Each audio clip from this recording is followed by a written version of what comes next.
Hi, this is Kirtana from Srividya Coaching Center, Anandpur. ILP Test 3 English, ILP అంటే integrated learning program. So 365 days కింద మేము ఈ ప్రోగ్రామ్ని start చేయడం జరిగింది. సో ఈ 365 డేస్లో ప్రెజెంట్ వచ్చేసి ఆఫ్లైన్ అండ్ ఆన్లైన్ బ్యాచెస్కి క్లాసెస్ రన్నింగ్లో ఉంది. ఈ ఐఎల్పిలో ఈ 365 డేస్ ఏంటంటే మీకు లైవ్ క్లాసెస్ రన్నింగ్లోనే ప్లస్ రికార్డెడ్ కూడా ఉంటుంది. దట్టు మీకు మినీ మైక్రో టెస్ట్లు అనమాట. టాపిక్ వైజ్ టెస్ట్లు అనేది అప్ టు 5 టైప్స్ ఉంటాయి, from basic level to advance level. And daily prelims and mains mock టెస్ట్లు రన్నింగ్లో ఉన్నాయి. అండ్ పర్సనల్ మెంటర్షిప్, మీకు ఎలా ఇంటర్వ్యూకి అప్రోచ్ ఎలా ఉంటుంది అని చెప్పి దాని మీద అనమాట. సో ఈ ఐఎల్పి ప్రోగ్రామ్కి మీకు ఏమైనా ఇంట్రెస్ట్ ఉంటే 9649643354కి కాల్ చేయండి. ఇది online and offline batches. Already paper explanations అన్నీ స్టార్ట్ అయిపోయినాయి అండ్ క్లాసెస్ కూడా రన్నింగ్లో ఉన్నాయి. సో యాజ్ ఈస్ మనకి పారాగ్రాఫ్ వచ్చేసి లాస్ట్లో చేసుకుందాం. బిఫోర్ ద గ్రామర్ చూద్దాం.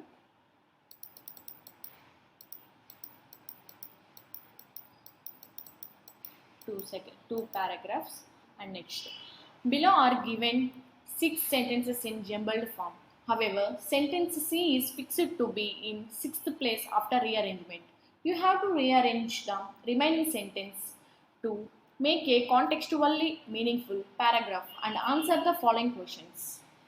సో ఏంటంటే మనకి ABCDEF అని చెప్పి ఆల్ఫాబెట్ మీద ఒక సెంటెన్సెస్ ఇవ్వటం జరిగింది. సో అవి ఏంటంటే జంబుల్డ్గా ఉన్నాయి ఈచ్ సెంటెన్స్. సో మనం ఏంటంటే అరేంజ్ చేయాలన్నమాట. అండ్ నెక్స్ట్ ఏంటంటే కొన్ని వచ్చేసి మనకి బ్లాంక్ మీద ఒక సెంటెన్స్, నెక్స్ట్ ఒకటి వచ్చేసి ఎర్రర్ మీద, నెక్స్ట్ వర్డ్స్ రీఅరేంజ్మెంట్ మీద ఇట్లా ఇవ్వటం జరిగిందనమాట.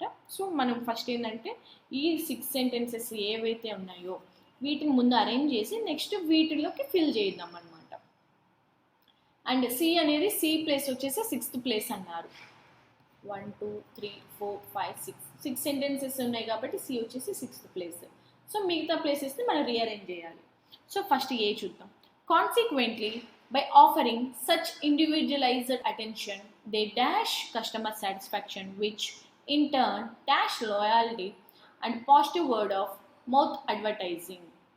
So consequently ఆఫర్ చేస్తున్నారు, ఇండివిజువల్ అటెన్షన్ చూస్తున్నారు, దాంతోపాటు కస్టమర్ సాటిస్ఫాక్షన్ చూస్తున్నారు and loyalty and positive word of mouth advertising. So ఇక్కడ మనకి బ్లాంక్ ఇవ్వటం జరిగింది. సో బ్లాంక్కి సంబంధించిన సెంటెన్స్ ఇక్కడ A restricts, transform, educates, enhance, damage. Restrict అంటే మనల్ని రిస్ట్రిక్ట్ చేయటం, డేంజర్ అన్నట్టుగా హోల్డ్ చేయటం. ట్రాన్స్ఫార్మ్ అంటే చేంజ్ అని, ఎడ్యుకేట్ చేయటం, ఎన్హాన్స్ అంటే ఇంక్రీజ్. ఆల్రెడీ నేను డైలీ ఎడిటోరియల్ వొకాబ్స్లో ఇంక్రీజ్కి సంబంధించిన అన్నీ చేయటం జరిగింది అండ్ డిక్రీజ్కి సంబంధించినవన్నీ చేసినాను. సో అవి చూడండి. సో ఇక్కడ ఇంక్రీజ్, ఎన్హాన్స్ అంటే ఇంక్రీజ్ అండ్ డ్యామేజ్ అంటే డ్యామేజ్ చేయటం. సో ఇక్కడ మనకి సూట్ అయ్యేది ఏంటి? Consequently by offering such individualised attention they dash customer satisfaction. Customer సాటిస్ఫాక్షన్ని ఏం చేయాలనుకుంటుంది? ఇండివిజువల్ రిస్ట్రిక్ట్ చేయలేం, చేంజ్ కాదు, ఎడ్యుకేటివ్ కాదు. సో ఏదైతే వాళ్ళు చేస్తున్నారో దాన్ని ఇంక్రీజ్ చేయాలనుకుంటున్నారు కానీ డ్యామేజ్ చేయడానికి కాదు. సో ఆప్షన్ ఇస్ డి అనమాట, దానికి ఎన్హాన్స్.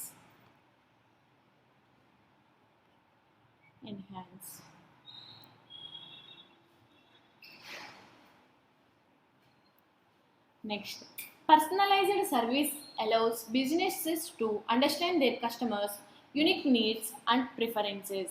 So personalized service ఏంటంటే బిజినెస్ని బిజినెసెస్ని అలౌ చేయడానికి అండ్ వాళ్ళ కస్టమర్స్ని అర్థం చేసుకోవటానికి, దాంతోపాటు యూనిక్ నీడ్స్. సో వాళ్ళకి ఏదైతే అవసరాలు ఉంటాయో, వాళ్ళ ప్రిఫరెన్సెస్ ఏవైతే ఉన్నాయో అవి యూనిక్గా వాళ్ళు సర్వీస్ అనేది చేయడం జరుగుతుంది అని చెప్తున్నారు. This customer centric approach is particularly important in industries like hospitality and luxury retail where tailored experiences are expected. So this customer centric approach, so customer వాళ్ళ మెయిన్ అప్రోచ్ ఏంటంటే పర్టికులర్గా దేని మీద ఇంపార్టెన్స్ ఎక్కువ ఉంటుంది ఇండస్ట్రీస్లో అంటే వాళ్ళ hospitality and luxury retail. So ఆ రీటైల్స్ మీద ఉండటం జరుగుతుంది. And where tailored experiences are expected. So వాళ్ళు ఏంటంటే వాళ్ళకి ఎక్స్పెక్టేషన్స్ ఎలా ఉంటాయంటే వాళ్ళకి ఎక్స్పీరియన్స్ని బేస్ చేసుకుని ఉంటాయని చెప్తున్నారు. Next D, purchasing patterns and preferences of their clients through data analysis companies can gather insights into the and direct customer feedback. So ఇది ఏంటంటే మనకి పారాజింబల్డ్ అనమాట అరేంజ్మెంట్. సో ఫస్ట్ ఏం వస్తుంది,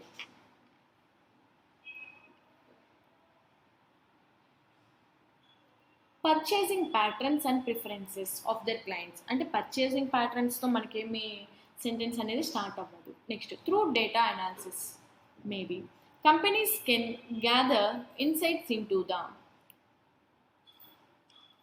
and direct customer feedback. So sentence arrangement వచ్చేసి 2 4 3 1 through data analysis and direct customer feedback. So వాళ్ళొక data analysis చూసి డైరెక్ట్గా కస్టమర్ ఫీడ్బ్యాక్ ఏదైతే ఉందో దాన్ని చూసి దాంతోపాటు companies can gather insights into the. So companies అందరూ ఏంటంటే వాటి ఆ ప్లేసెస్కి గ్యాదర్ అయ్యి purchasing patterns and preferences of their clients. So క్లయింట్స్కి ఎలాంటిది కావాలో అలాంటి వాళ్ళు పర్చేస్ చేయటం, అలాంటి ప్యాటర్న్స్ని వాళ్ళు పర్చేస్ చేయటం, వాటికి ఇంపార్టెన్స్ ఇవ్వటం అనమాట. సో దీని అరేంజ్మెంట్ వచ్చేసి 2 4 3 1. So this question C is the 2 4 3 1. Next, furthermore, in addition to this data-driven strategy enables companies to anticipate customer needs even before they are explicitly expressed. So furthermore in addition to, furthermore అంటే in addition to అని. So ఇది ఏంటంటే రెండు same అనేది ఉండవు, ఒకసారి use చేస్తే చాలన్నమాట sentence. So in sentence C, there are 5 highlighted words. Choose the word which is incoherent with reference to the context of the given sentence. చెప్పాను కదండి in addition to అనేది. So A is the answer. C, D. Next, furthermore ఈ data ఏంటంటే this data strategy driven strategy enables companies to anticipate customer needs even before they are explicitly expressed. So companies ఏంటంటే వాటికి తగ్గట్టు వాళ్ళ స్ట్రాటజీకి తగ్గట్టుగా change చేస్తూ కస్టమర్కి అవసరం ఎలాంటివి కావాలో ముందుగానే తెలుసుకొని వాటిని ఎక్స్ప్రెస్ చేయడం జరుగుతుంది అని చెప్తున్నారు అనమాట. Personalisation in business practices is not just a trend but a strategic approach to client engagement that yields substantial benefits. So personalisation in బిజినెస్లో ఎలాంటి అంటే బిజినెస్ ప్రాక్టీసెస్లో ఎలాంటి పర్సనలైజేషన్ ఇంపార్టెంట్ అంటే అదొక ట్రెండ్ అని కాకుండా వాళ్ళకి స్ట్రాటజీకి తగ్గట్టుగా అప్రోచ్ అయ్యి క్లయింట్కి ఎలాంటిది కావాలో వాళ్ళ నుండి మనకి బెనిఫిట్స్ ఏంటి అని తెలుసుకునేదే బిజినెస్ ప్రాక్టీసెస్. ఇది పర్సనలైజేషన్ అని చెప్తున్నారు అనమాట. ఇప్పుడు మనకి ఏంటంటే ఈ 6 వర్డ్స్కి అందులో ఆల్రెడీ సి ప్లేస్ అనేది ఇవ్వడం జరిగింది. నెక్స్ట్ 5 సెంటెన్సెస్ ఏవైతే ఉన్నాయో వాటిని రీఅరేంజ్ చేయడం అనమాట. సో ఫస్ట్ ఏంటంటే మనం ఫస్ట్ బిజినెస్ని స్టార్ట్ చేయాలనుకున్నప్పుడు ఎలాంటి అప్రోచ్ అవ్వాలి అనేది అది. సో ఫస్ట్ వచ్చేసి personalisation in business practices is not just a trend but A strategic approach to client engagement that is substantial benefits. Next next ఏంటి, సో ఇవన్నీ బెనిఫిట్స్ అన్ని చూసిన తర్వాత క్లయింట్ని అప్రోచ్ అయ్యి మనకి ఎలాంటిది కావాలన్నీ సెట్ చేసిన తర్వాత నెక్స్ట్ ఏంటి, ఏదైతే మనం చేస్తున్నామో దాన్ని కస్టమర్ దగ్గరికి వాళ్ళకి తగ్గట్టుగా వాళ్ళ దగ్గరికి పంపించడం అనమాట. వాళ్ళకి ఎలాంటి అవసరాలు ఉన్నాయో అలాంటివి తీర్చడం. Personalised service allows businesses to understand their customers unique needs and preferences. Next B. So దీని నెక్స్ట్ వీళ్ళు ఏమంటున్నారు అంటే వాళ్ళు అవన్నీ యూనిక్ నీడ్స్ అన్ని తీసుకున్న తర్వాత వాళ్ళకి తగ్గట్టుగా డేటా అనాలిసిస్ ఏదైతే ఉందో నెక్స్ట్ ఆ డేటా అనాలిసిస్ని మార్చుకోవటం అనమాట. So D is the second one. So through data analysis and direct customer feedback, ఈ డేటా అనాలిసిస్ చూసిన తర్వాత కస్టమర్ ఫీడ్బ్యాక్ చూసిన తర్వాత companies can gather insights into the purchasing patterns and preferences of the clients. వాటికి తగ్గట్టుగా వాళ్ళు gather అయ్యి ఎలాంటి ప్యాటర్న్స్ కావాలో ఎలాంటి ప్రిఫరెన్సెస్ చెప్పుకొని వాటికి తగ్గట్టు వాళ్ళు పర్చేస్ చేసుకోవటం అనమాట. అండ్ నెక్స్ట్ ఫర్దర్మోర్ దాంతోపాటు వాళ్ళ కంపెనీస్ అన్నిటికీ వాళ్ళ స్ట్రాటజీని ఎనేబుల్ చేస్తూ కస్టమర్ అవసరాలు ముందుగానే తెలుసుకొని వాటిని ఎక్స్ప్రెస్ చేయటం అనమాట. సో అండ్ నెక్స్ట్ ఏంటి, remaining.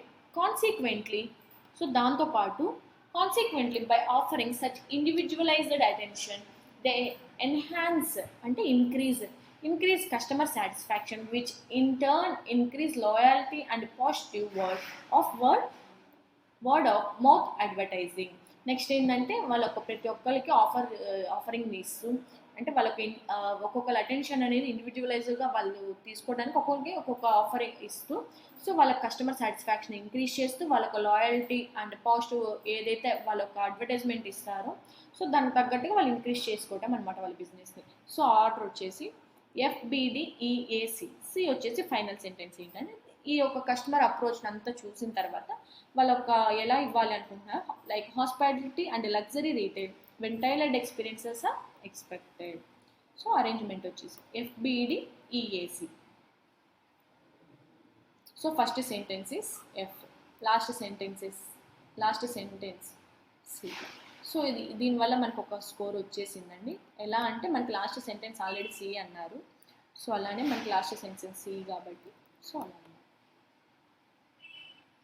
Next correct rearrangement 2 4 3 1 and ఈ హైలైటెడ్లో ఫర్దర్ మోర్ అని ఇన్ ఎడిషన్ టు అన్న ఒకటే అనమాట. నెక్స్ట్ ఇక్కడ వచ్చేసి enhance increase. Next each question below has one blank which indicates that something has been omitted. Find out which option can be used to fill in the blank in the sentence to make it grammatically and contextually correct. So ఏంటంటే మనకు ఒక blank ఇవ్వడం జరిగింది, కింద 5 options ఇవి ఇచ్చినారనమాట. 5 ఆప్షన్స్కి ఏది suitable అవుతుందో ఆ బ్లాంక్కి దానికి related. Despite the challenges, she remained dash in her dedication to the project. Lacks అంటే lack in care. Ambiguous అంటే అన్క్లియర్గా ఉండటం. Steadfast, unwavering or firmly loyal.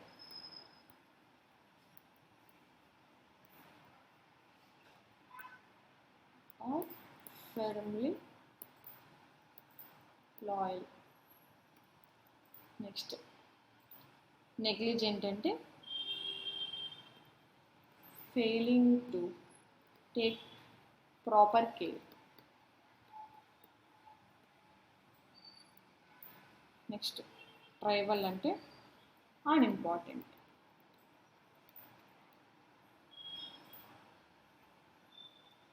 Despite the challenges, she remained in her dedication.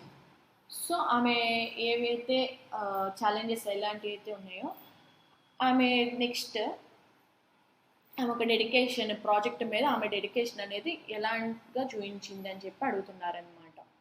ఎలాంటి challenges ఇచ్చుకోవడం జరిగింది.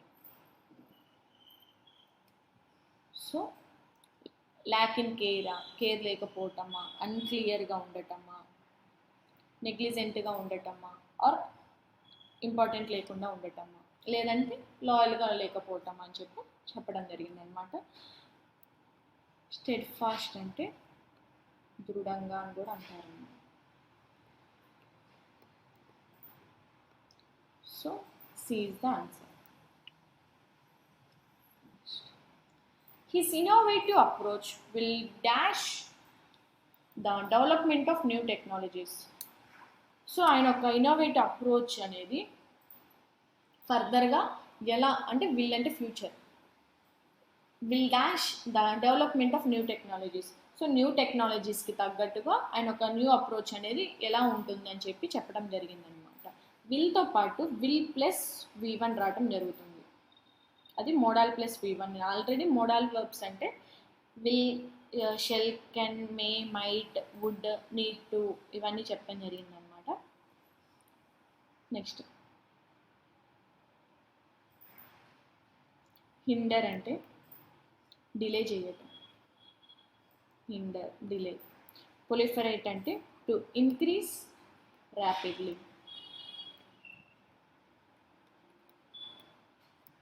Stagnate to become inactive.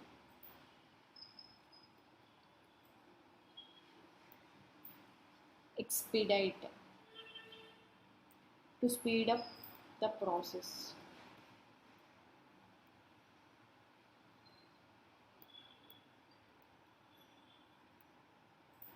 ఇది proliferate అనేది in నెంబర్స్లో increase అవుతుంది. Next ignore అంటే ఇగ్నోర్ చేయటం, దానికి ఇంకోటి రెఫ్యూజ్, ఇవన్నీ వస్తాయి. సో ఏంటంటే ఇక్కడ మనకి 3 అనేది నెగిటివ్ వర్డ్స్లో ఉంది, 2 అనేది పాజిటివ్లో ఉంది. నెక్స్ట్ ఏంటంటే proliferate అనేది నెంబర్స్కి మాత్రమే యూజ్ చేస్తాము. ఎక్స్పీడైట్ అనేది మనం ఏదైనా ప్రాసెస్ చేసేటప్పుడు యూజ్ చేసేది. So D is the answer, will ఎక్స్పీడైట్.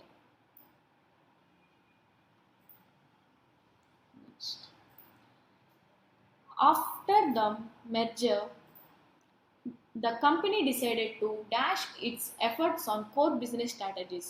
So company అనేది మెర్జర్ అయిన తర్వాత కంపెనీ ఏం డిసైడ్ అయిందంటే వాళ్ళ యొక్క బిజినెస్ స్ట్రాటజీస్ అనేది వాటి మీద ఎక్కువ ఎఫర్ట్స్ పెట్టడానికి డిసైడ్ అవ్వటం జరిగిందని చెప్పి చెప్తున్నారనమాట. డైవర్సిఫై అంటే డిఫరెంట్ అని, టు మేక్ వ్యారీడ్ అంటే టు మేక్ డిఫరెంట్. అబాండన్ అంటే టు గివ్ అప్, లీవ్, వదిలివేయటం వస్తుంది. Consolidate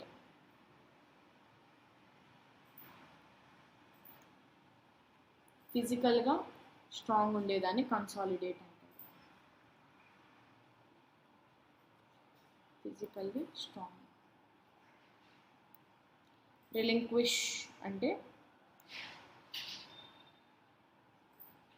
voluntarily cease to keep or calm. Next, scatter అంటే random directions.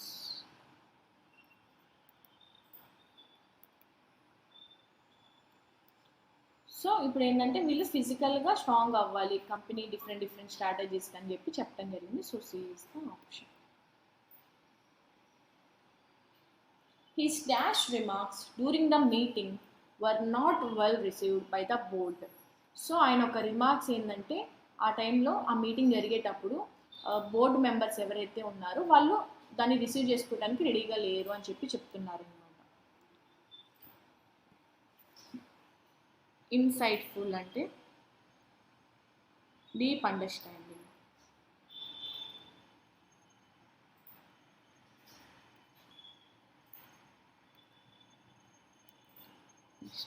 క్యాండిడ్ అంటే ట్రూత్ఫుల్, స్ట్రైట్గా మాట్లాడేదాం వాళ్ళని.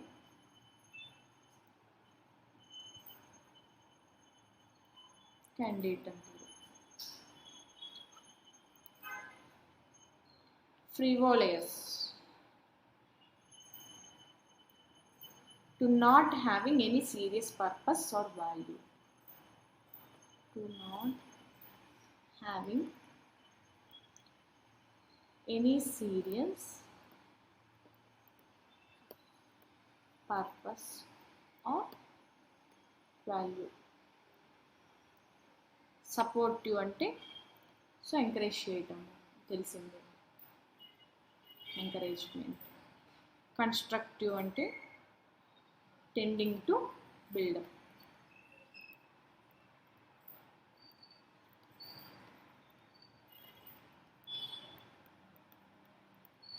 So his dash remarks during the meeting were not well received by the board. So ఆయన ఒక remarks ఏవైతే ఉన్నాయో అవి మీటింగ్ జరిగేటప్పుడు వాళ్ళ ఎవ్వరూ రిసీవ్ చేసుకోవడానికి రెడీగా లేరని చెప్పి చెప్తున్నారనమాట. సో ఎందుకు రిసీవ్ చేసుకోవడానికి రెడీగా లేరంటే అది సీరియస్ మ్యాటర్ కాదు కాబట్టి. సో ఫ్రివిలియస్ అంటే to not having any serious purpose or value. So C is the option. To dash with his colleagues better he took courses in effective communication.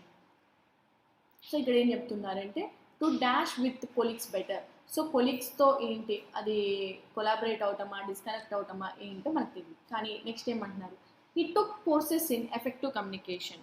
So ఆయన courses తీసుకోవడం జరిగింది ఆ effective communication కోసం అని చెప్పి చెప్తున్నారు అనమాట. సో అప్పుడు ఏంటి, ఇది పాజిటివ్ సెంటెన్స్లో ఉంది అంటే మనకి పాజిటివ్లోనే ఉండాలి. So dominate, rival, dominate, rival ఈ రెండు same meaning. So dominate, rival అంటే ఆ రెండింటికి ఏంటంటే కాంపిటీషనే కానీ నాట్ కోఆపరేటివ్ అని. Competition but not cooperative. So ఒకరు మనల్ని డామినేట్ చేస్తున్నారు అంటాం చూడండి, దానికి డామినేట్ అన్న రైవల్ అన్న ఒకటే. నెక్స్ట్ కాన్ఫ్లిక్ట్ అనేది డిసగ్రిమెంట్ అని. డిస్కనెక్ట్ అంటే డిస్కనెక్ట్ అవుతాం, అండ్ కొలాబరేట్ అంటే వాళ్ళ కొలీగ్స్తో కలిసి బెటర్గా ఆయన ఒక కమ్యూనికేషన్ ఇంక్రీజ్ చేసుకోవాలనుకుంటున్నాడు కాబట్టి. So D is the option. Next, each question below consist of 5 sentences. Each sentence contains a highlighted word, but only one of these sentences shows the correct usage of the word. You have to choose the sentence that uses the highlighted word correctly, both in grammatical and contextual aspects. So మనకి 5 sentence అనేది ఇవ్వడం జరిగింది, అక్కడ highlighted words ఇచ్చారు. So ఈ highlighted words దేనికి ఏది suitable, so suitable కానిది ఏంటి అని చెప్పి అడగటం జరిగింది అనమాట. But only one of the sentence shows the correct usage of the word. So ఒక సెంటెన్స్కి మాత్రమే కరెక్ట్ యూసేజ్ ఉంది, మిగతా అన్నిటికీ యూసేజ్ లేదని చెప్పి చెప్తున్నారు అనమాట. First one, she proffered her resignation after the merger, believing it was the right time to leave. So proffered అంటే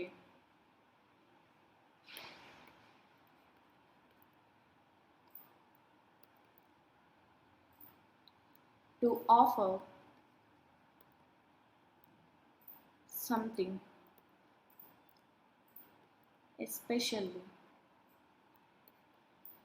formally, or as a suggestion.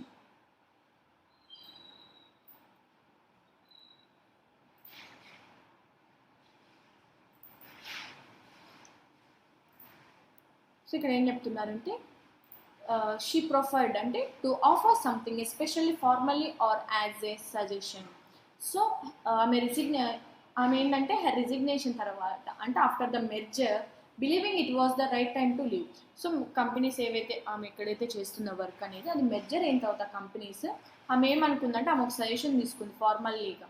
ఏమని అంటే ఒక సజెషన్ తీసుకుంది రిజిగ్నేషన్ చేయటం అనమాట. ఎందుకంటే believing it was the right time to leave.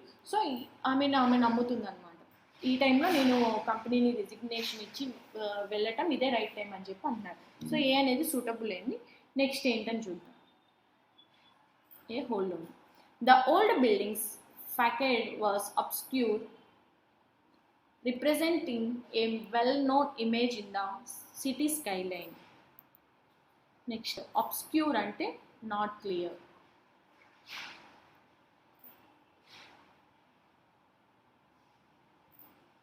The old building's facade was not clear, representing a well-known image in the city skyline. So facade అంటే front, బిల్డింగ్కి front side వాళ్ళు ఏమని అంటే క్లియర్గా లేదు అని చెప్తున్నారనమాట. రిప్రజెంటింగ్ ఏ వెల్ నోన్ ఇమేజ్, కానీ ఏంటంటే అక్కడ ఇమేజ్ అనేది చాలా క్లియర్గా ఉంది సిటీ స్కైలైన్కి అని చెప్పి చెప్తున్నారు, కానీ ఇక్కడ మాత్రం క్లియర్గా లేదు అంటున్నారు అనమాట. ఇక్కడ క్లియర్గా లేదు, ఇక్కడ క్లియర్ అనేది మీనింగ్ అనమాట. సో అది wrong. Next, they expected to the job to be ఎలేటెడ్ but found it surprisingly interesting and engaging. So వాళ్ళు ఎక్స్పెక్ట్ చేస్తున్నారనమాట జాబ్ అనేది, బట్ ఏంటంటే but found it surprisingly interesting and engaging. So అది ఏంటంటే కానీ సర్ప్రైజింగ్లో అది ఇంట్రెస్ట్గా ఉంది అండ్ ఎంగేజ్ అంటే వాళ్ళకి కనెక్ట్ అవడానికి కూడా బాగుందని చెప్పి చెప్తున్నారనమాట. నెక్స్ట్, ఎలైటెడ్ అంటే ఇంటెన్స్ హ్యాపీనెస్,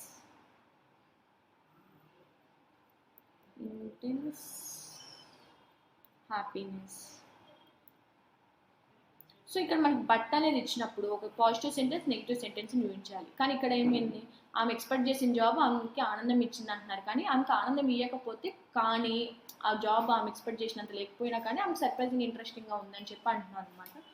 సో ఇక్కడ కూడా ఎలైటెడ్ అనేది సూటబుల్ కాదు.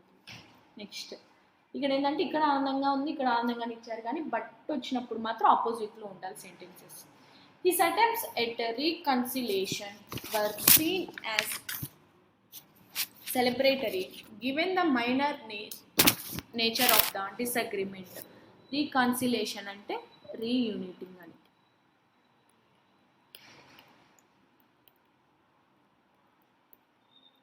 Reuniting.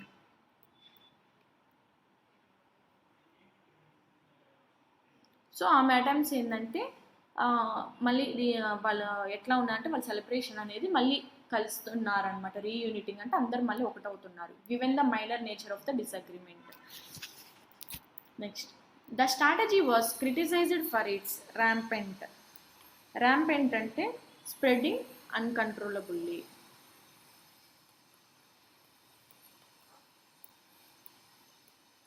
స్ప్రెడింగ్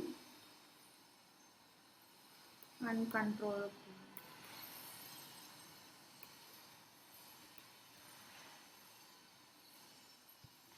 సో ఇక్కడ ఏం చెప్తున్నారంటే ఆమె స్ట్రాటజీ అనేది క్రిటిసైజ్ చేస్తుందని చెప్తున్నారు.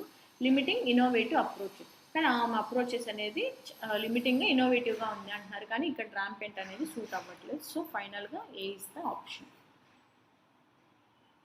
Next she has always been ambivalent about living in the countryside because she enjoys both the peace it offers and the excitement of the city.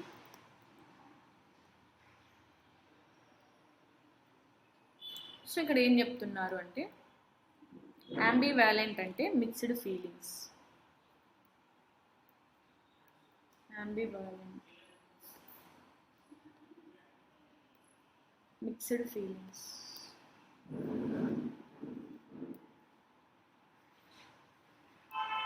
Next, so she always been ambivalent about living in the countryside because she enjoys both the peace it offers and the excitement of the city.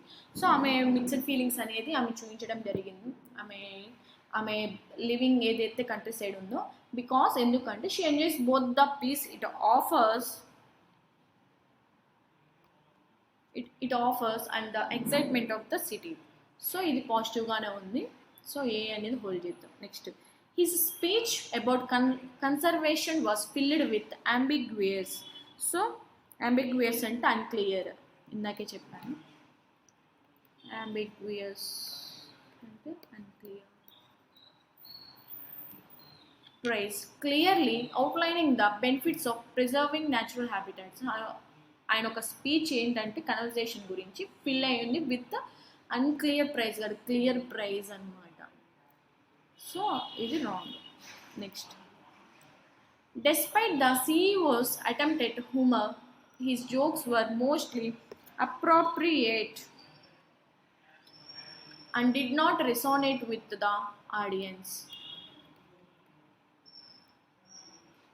Appropriate, suitable circumstances.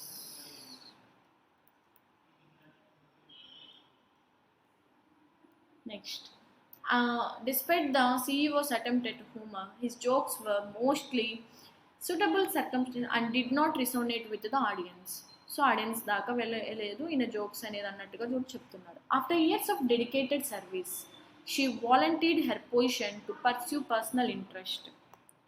So ఇక్కడ ఏం చెప్తున్నారంటే ఆమె service అని కొన్ని ఇయర్స్గా అవుతున్నగా she volunteered her position, ఆమె volunteer ఇవ్వడం జరిగింది to pursue personal interest.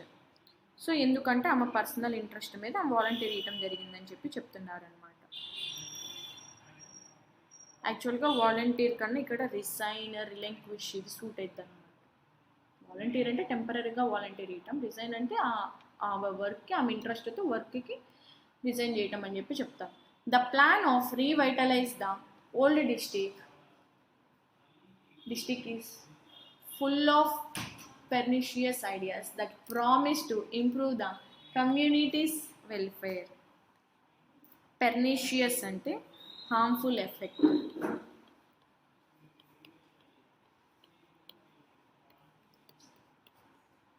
Harmful effect.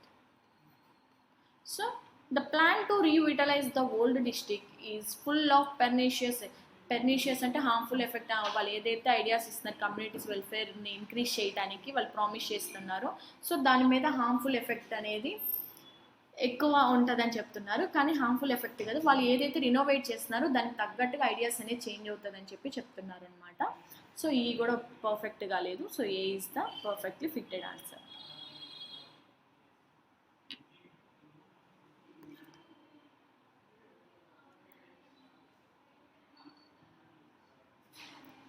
The innovative features of the new smartphone are expected to repel significant attention from tech enthusiasts. Repel అంటే to drive or push.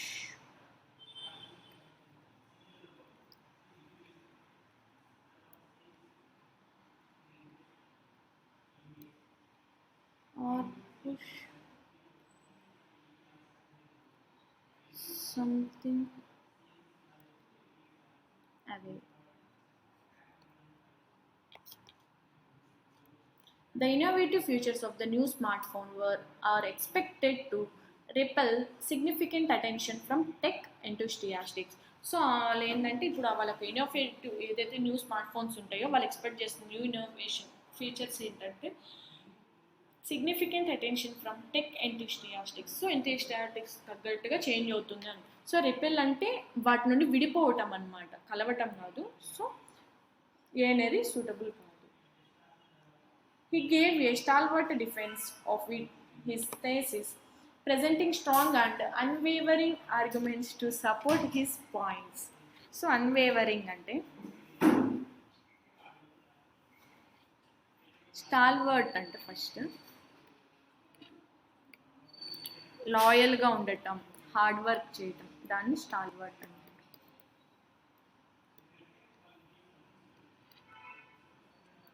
Next unwavering అంటే so same meaning. So ఇక్కడ ఏం చెప్తున్నారంటే he gave a stalwart defence of his thesis. So వాళ్ళకి arguments ఏంటంటే చాలా స్ట్రాంగ్గా ఉంది అండ్ పర్ఫెక్ట్గా ఉంది వాళ్ళకి ప్రెజెంటింగ్ అని చెప్తున్నారనమాట. So B is the correct one. Next the company decided to enchant అంటే to fill with great delight.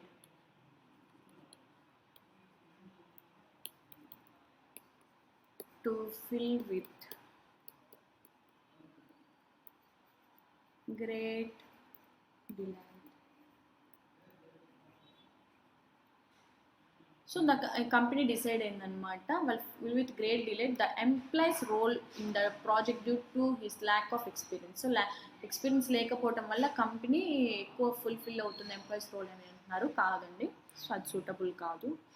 Next the documentary provides a surreal examination. Surreal అంటే unreal, dreamy, imagination.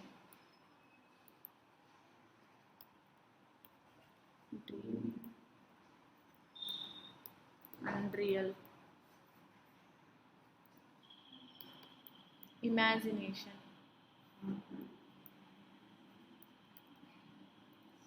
So of the political system barely scratching the surface of its complexity. So ఇది కూడా suitable. Next, after a transient deliberation the committee finally reached a consensus on the new policy. Transient అంటే lasting only for a short time.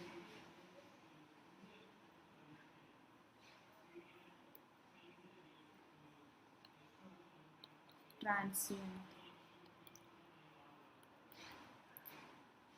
టెంపరీగా ఉండేదాన్ని transient అంటారు.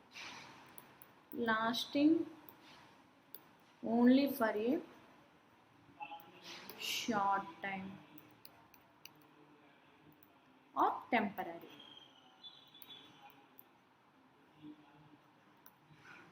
So ఏంటంటే వీళ్ళు ఏం చెప్తున్నారంటే ఈ ప్రాసెస్ ఏదైతే ఉందో ఫైనల్గా కమిటీ ఈ న్యూ పాలసీ విషయంలో చాలా టెంపరీగా ఉంది అని చెప్పి చెప్తున్నారు అనమాట. ఇక్కడ పర్మనెంట్గా ఉంది అని వస్తుంది కానీ టెంపరీగా ఉంది అని కాదు. సో ఇది కూడా కాదు. So B is the option.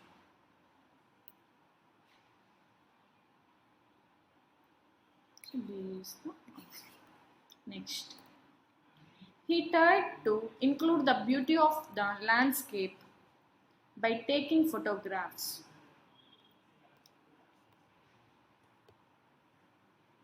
Include ante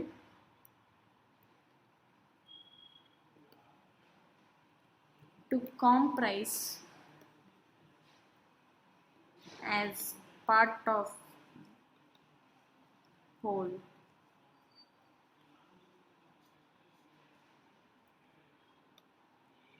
so ఏంటంటే వీళ్ళు ఏదైతే హోల్ అంటే ఏదైతే ఇన్వాల్వ్ అవుతున్నారో ఏదైతే ఫోటోగ్రాఫ్స్ విషయంలో ఈ ట్రై టు ఇన్వాల్వ్ అంటే ఆయన ఇంక్లూడ్ అవ్వటానికి అందులో ఇంటర్ఫియర్ అవ్వటానికి వాటన్నిటికీ ఆయన టయర్డ్ అయిపోయి the beauty of landscape by taking photographs తీసుకోవటానికి ఆయన బాగా అందులో నిమగ్నం అయిపోయాడు అని చెప్పి అంటున్నారు. కానీ ఈ ఇన్క్లూడ్ అనేది దానికి సూట్ అవ్వట్లేదు అనమాట. దాని ప్లేస్లో ఇంకా డిఫరెంట్గా ఏమైనా యూజ్ చేయొచ్చు. అంటే ఇంటెండెడ్ అంటే అది దానికి అంటే ఇంటర్ఫియర్ లెక్కనమాట. ఇది సూట్ అయ్యింది. Next, the novel's plot is convoluted with too many twists that confuse rather than intrigue the reader. Convoluted ante difficult to follow. Convoluted ante difficulty to follow.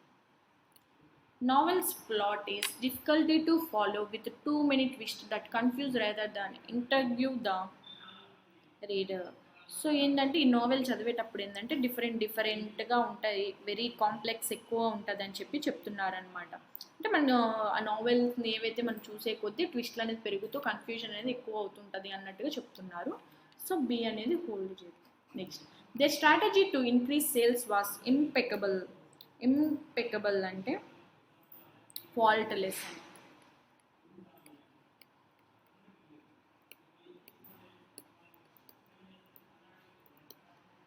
Faultless as it failed to consider important market trends. వాళ్ళకు strategy sales ఏంటంటే increase చేసుకుంటూ fault అనేది ఇస్తున్నారు, అందుకే వీళ్ళు market fault ఇవ్వట్లేదు, అందుకే వీళ్ళు మార్కెట్ అని ఫెయిల్ అయిందని చెప్పి చెప్తున్నారు అనమాట. సో అది wrong. To suppress a sense of community the school organised monthly meetings for parents and teachers. Suppress అంటే to forcefully put an end అని. Press forcibly put an end to or prevent. So ఏంటంటే వాళ్ళ ఒక school organising monthly meetings, parents teachers meeting ఏదైతే ఉందో అది వాళ్ళ కమ్యూనిటీకి ఇది చాలా జాగ్రత్త అని చెప్పి చెప్తున్నారనమాట. అది సూట్ అవ్వట్లేదు, ఏ కూడా కాదు. She has a nominal interest in politics paying attention to all the political aspects. So nominal అంటే నాట్ రియల్ అని. యాక్చువల్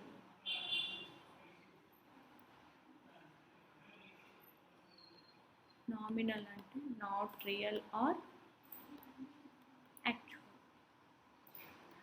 సో ఆమె పాలిటిక్స్ విషయంలో ఆమె ఆస్పెక్ట్స్ పేయింగ్ ఆమె అటెన్షన్ ఇస్తున్నా కానీ ఆ పాలిటిక్స్లో ఆమె ఇంట్రెస్ట్ చూపించట్లేదు కాదు, ఆమె రియల్ ఇంట్రెస్ట్ అనేది పాలిటిక్స్లో ఉంది. సో ఆమె అటెన్షన్ అనేది ఎక్కువ పేయింగ్ అటెన్షన్ ఎక్కువ ఉందని చెప్పి చెప్తున్నారనమాట. సో ఇక్కడ రియల్ ఇంట్రెస్ట్ అయినా రావాలి, అంటే నాట్ నామినల్ అన్న అన్నామినల్ అన్న అట్లా అనమాట. So B is the option. Next, his command of the subject allowed him to discuss the issues with great difficulty. ఆయన ఒక సబ్జెక్ట్ విషయంలో ఆయన కమాండ్ ఎలా ఉందంటే, సో ఎలాంటి డిఫికల్టీదైనా ఆయన డిస్కస్ చేసి ఆ ఇష్యూస్కి క్లియర్ చేస్తున్నాడు అన్నట్టుగా చెప్తున్నారు. Next, the companies financial reports were found to be fraudulent hiding significant depth. So కంపెనీకి ఫినాన్షియల్ రిపోర్ట్స్ ఎక్కువ ఫైండ్ అవటం జరిగింది, ఎందుకంటే ఆ ఫ్రాడ్ ఎక్కువ ఉండటం వల్ల. సో వాటిని హైడ్ చేస్తున్నారని చెప్పి చెప్తున్నారనమాట. సో బి అనేది కరెక్ట్. సో ఇక్కడ డిఫికల్టీ రాదు. హీ ఆఫర్డ్ ఏ రోబస్ట్ అంటే strong. He offered a strong solution to the problem which seemed unlikely to hold under scrutiny. So ఇక్కడ ఏం చెప్తున్నారంటే ఆయన స్ట్రాంగ్గా ఏంటంటే చెప్పడం జరిగింది, ఏదైతే వీళ్ళకి ఏదైతే ప్రాబ్లం వచ్చిందో దానికి స్ట్రాంగ్గా సొల్యూషన్ ఇవ్వడం జరిగింది, కానీ which seemed unlikely to hold under scrutiny. So ఇక్కడ ఏంటంటే వాళ్ళ దాన్ని ఓకే చేయడానికి అంటే అన్లైక్గా ఉన్నారని చెప్పి చెప్తున్నారు, లైక్ చేయట్లేదు ఆ సొల్యూషన్కి అంటున్నారు, కానీ ఇక్కడ కాదండి. సో ఏదైతే ప్రాబ్లానికి వీళ్ళకి సొల్యూషన్ వీక్గా ఉందో దానివల్ల వాళ్ళు ఒప్పుకోలేదు అన్నది మీనింగ్ సరిపోయింది. So C is the not. The painting was an authentic reproduction of the fictitious masterpiece. Authentic అంటే జెన్యూన్ అండి.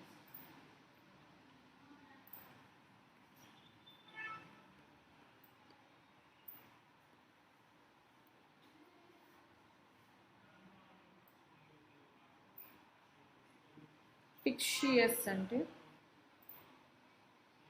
సో ఫిక్షియస్ అనేది ఇక్కడ సూట్ అవ్వదండి, ఎందుకంటే ఇక్కడ ఏంటంటే వీళ్ళు పూర్తిగా ఈ మాస్టర్ పీస్ని కనుక్కోవటానికి వీళ్ళకి కన్ఫ్యూజన్గా ఉందని చెప్పి చెప్తున్నారనమాట. ఫిక్షియస్ అంటే ఫిక్షియస్ కన్నా ఫిక్టిషియస్ అనేది కరెక్ట్ అండి. ఫిక్టిషియస్. సో ఇక్కడ ఇదైతే correct suitable. Next, their decision to go ahead with the project was analytical, made without any logical reasoning. So analytical అంటే ఏదైనా అనాలిసిస్ చూడటం అనమాట, టు అనాలిసిస్. సో వాళ్ళొక డెసిషన్ అనేది ముందుకు పోతున్నారు విత్ ద ప్రాజెక్ట్తో పాటు అనాలిసిస్ తీసుకొని, made without any logical reasoning. So ఎలాంటి లాజికల్ రీజనింగ్ లేకుండా ప్రాజెక్ట్ ముందుకు తీసుకెళ్తున్నారు అనేది రాంగ్గా ఉంది సెంటెన్స్, కరెక్ట్ ఆర్డర్లో లేదు. So B is the correct. Next, in the following questions, a sentence is divided into few parts. One of the parts may or may not be grammatically correct. Identify the incorrect part and mark the corresponding option as your answer. So, ఇక్కడ ఏంటంటే 4 sentences ఇవ్వడం జరిగింది, plus is the no error అనమాట. ఈ 4 sentencesలో error ఉంది, గ్రామటికల్గా ఉండొచ్చు, ఉండకపోవచ్చు, ఉంటే ఏంటి ఎర్రర్ అని చెప్పి చెప్తున్నారు. In a groundbreaking ceremony, the mayor announced that the new library, bigger than the city hall and equipped with state-of-the-art technology, are expected to open next fall. So మనకి కామాకి ఇక్కడ కామాకి 2 కామాస్ వచ్చినప్పుడు ఈ సెంటెన్స్ అనేది మనం hold చేసి before మన subject ఏముందో చూడండి, దీని న్యూ లైబ్రరీ. దా న్యూ లైబ్రరీ అనేది మనకి సింగులర్లో ఉంది, ఆర్ అనేది రాదు, ఈజ్ ఎక్స్పెక్టెడ్ టు సింగులర్ అనమాట. So error is C.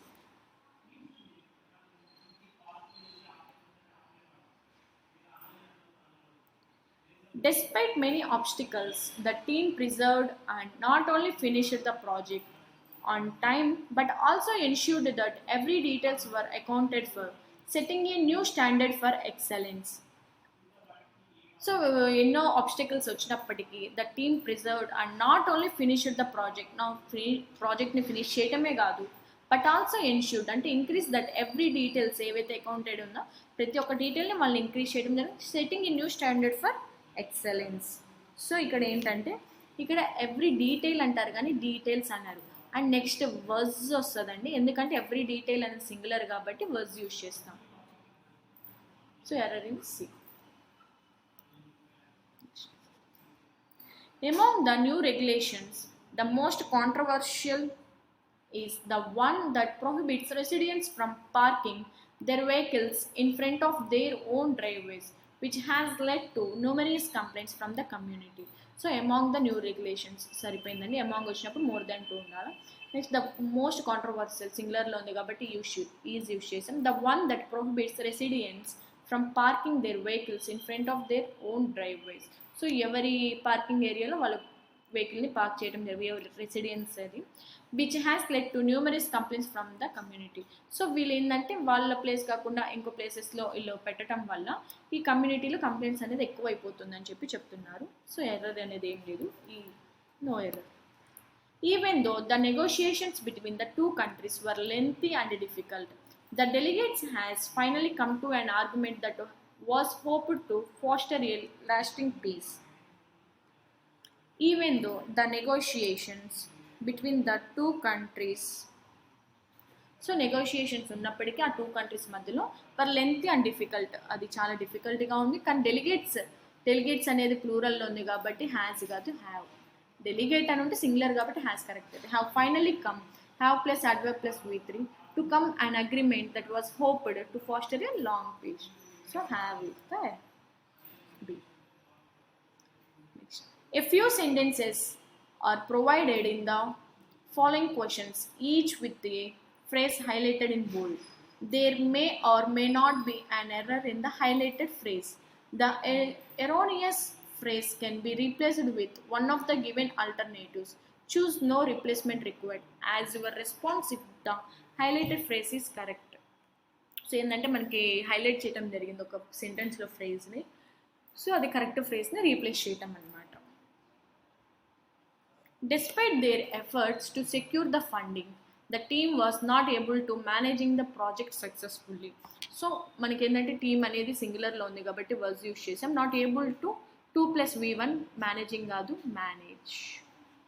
So was not able to manage, this the correct answer. Next, she found that wearing these type of clothes was inappropriate for the formal event. So ఏంటంటే wearing this type of clothes, ఏవైతే క్లాత్స్ని వేసుకుందాం was inappropriate for the formal event. So ఆ formal ఈవెంట్కి అవి ఇన్అప్రోప్రియేట్గా ఉన్నాయని చెప్తున్నారు అనమాట. వేరింగ్ దిస్ టైప్ అంటారా దిస్ టైప్ అంటారా, సో అక్కడే ఉంది కాబట్టి దిస్ టైప్ ఆఫ్ క్లాత్స్ అండి, clothing, this type of clothing. So B is the answer. The documentary provided a detailed explanation of the phenomena that puzzled scientists for decades. So documentary detailed explanation ఉంటుంది, కానీ detail explanation అంటే డికేట్స్గా అంటే past టెన్స్లో ఉంది కాబట్టి detailed explanation of the phenomena. So B is the answer.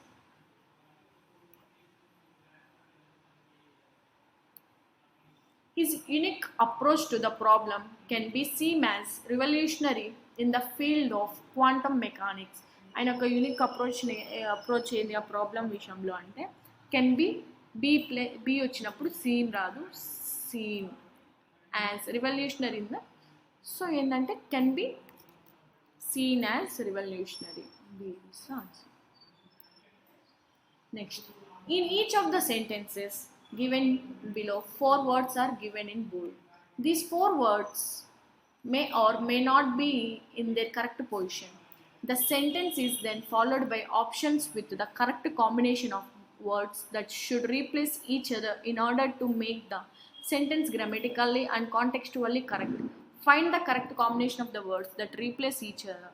If the sentence is correct as it is, then select option no interchange required as your choice. So ఏంటంటే మనకు ఒక సెంటెన్స్లో 4 words అనేది ఇవ్వడం జరిగింది, అవి కరెక్ట్గా ఉన్నాయి. ఇన్ కేస్ అవి కరెక్ట్ ప్లేస్లో లేకపోతే వాటి రీఅరేంజ్మెంట్ అనమాట.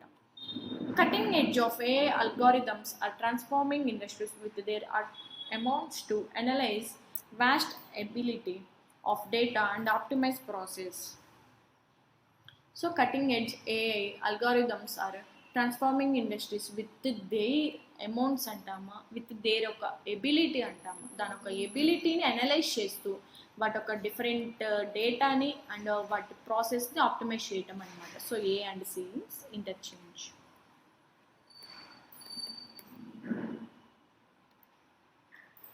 Breakthroughs in CRISPR gene diseases hold the potential to cure genetic editing by modifying precisely DNA sequences. Breakthrough in CRISPR gene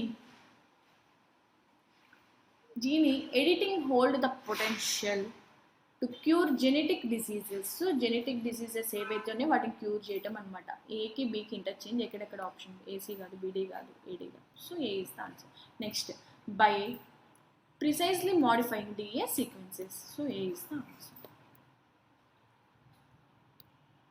Trekking through the dense array of the Amazon allows wildlife to encounter a diverse rainforest of adventures and indigenous culture.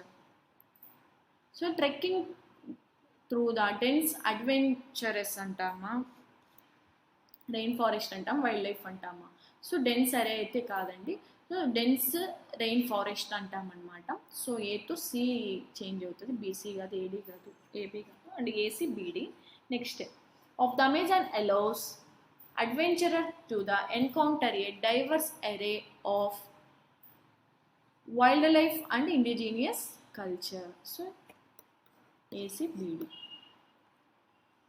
Exploring the bustling site of Marche tantalizes the senses with the aroma of exotic spices and the markets of colorful tangies.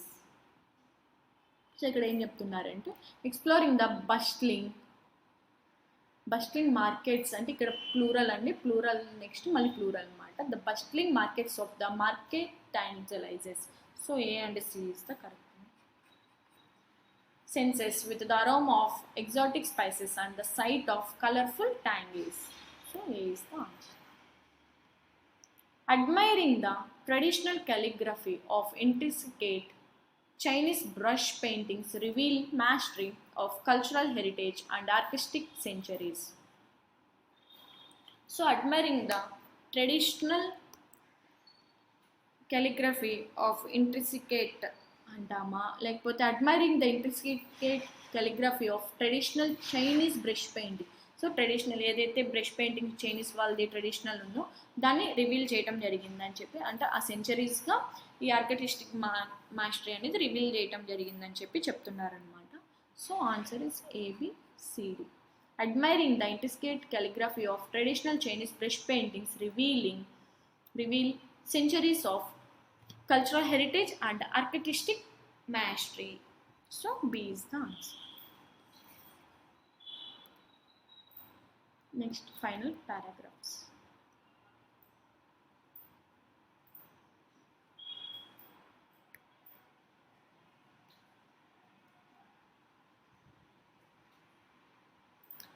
Read the passage given below and answer the following questions.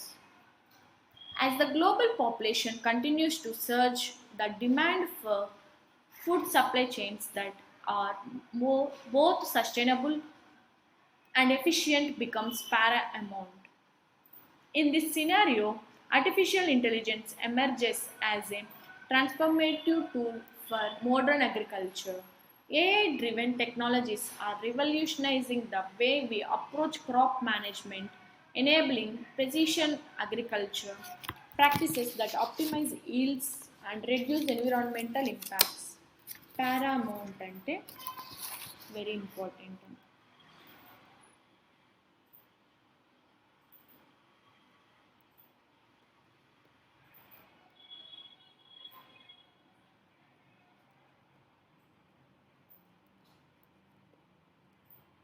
Emerges ante come out or to appear.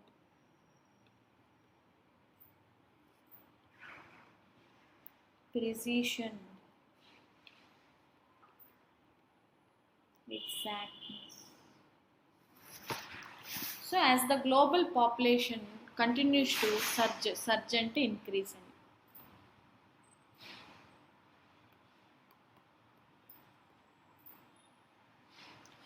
Increase అవుతున్న కొద్ది global population అనేది demand for food supply chains. So food supply చైన్స్లో demand ఎక్కువ అవుతుంది. That are both sustainable and efficient becomes paramount. So అవి ఏంటంటే both సస్టైనబుల్గా and వాటి యొక్క ఎఫిషియన్సీ అనేది అవన్నీ ఏంటంటే ఎక్కువ ఇంపార్టెన్స్ అనేది ఎక్కువ అవుతుంది అని చెప్పి చెప్తున్నాను. In this scenario, artificial intelligence emerges as transformative tool for modern agriculture. So ఈ యొక్క సినారియోలో ఏమంటే ఆర్టిఫిషియల్ ఇంటెలిజెన్స్ అనేది ఇప్పుడు ఎక్కువ అపియర్ అవటం జరుగుతుందని చెప్తున్నారు as a transformative tool for modern agriculture. So modern అగ్రికల్చర్కి తగ్గట్టుగా దాన్ని టూల్ ట్రాన్స్ఫర్మేటివ్ టూల్ అంటే ఏదైతే చేంజ్ చేస్తున్నారో దానికి తగ్గట్టుగా వాళ్ళు చేంజ్ చేస్తున్నారు, అపియర్ అవుతుంది ఆర్టిఫిషియల్ ఇంటెలిజెన్స్ అంటే. AI driven technologies are revolutionizing the way we approach crop management, enabling precision agriculture practices that optimize yields and reduce environmental impact. So ఏదైతే AI driven టెక్నాలజీస్ ఉన్నాయో so అవి revolutionise అయ్యి వాటి crop management అంటే వాటికి తగ్గట్టుగా approach అవుతాయి, ఏదైతే వే ఉందో ఆ వే చూసుకుంటా ఎనేబుల్ చేస్తున్నారు. ఎలాంటి అగ్రికల్చర్కి ఎలా కావాలో దానికి తగ్గట్టుగా చేంజ్ చేసుకుంటూ ఆప్టిమైజ్ అంటే పాజిటివ్. సో దానికి తగ్గట్టుగా వాళ్ళు పాజిటివ్గా ఈల్డ్స్ని ప్రొడ్యూస్ చేస్తూ దాంతోపాటు రెడ్యూస్ ఎన్విరాన్మెంటల్ ఇంపాక్ట్. సో ఈ కార్బన్ ఇవన్నిటి నుండి కూడా ఎన్విరాన్మెంటల్ ఇంపాక్ట్ అని చాలా తక్కువ చేయొచ్చు అని చెప్పి చెప్తున్నారనమాట. One of the most significant applications of AI in agriculture is in the field of predictive analytics. By utilizing data from various sources such as satellite images, soil sensors, and weather forecast, AI algorithms can predict crop growth patterns and potential yield. This allows farmers to make informed decisions about planting, watering, and harvesting times. For example, machine learning models can analyze historical weather data and current soil moisture levels to advise farmers on the best times to irrigate, thereby conserving water and increasing crop resilience against drought. Resilience అంటే flexibility.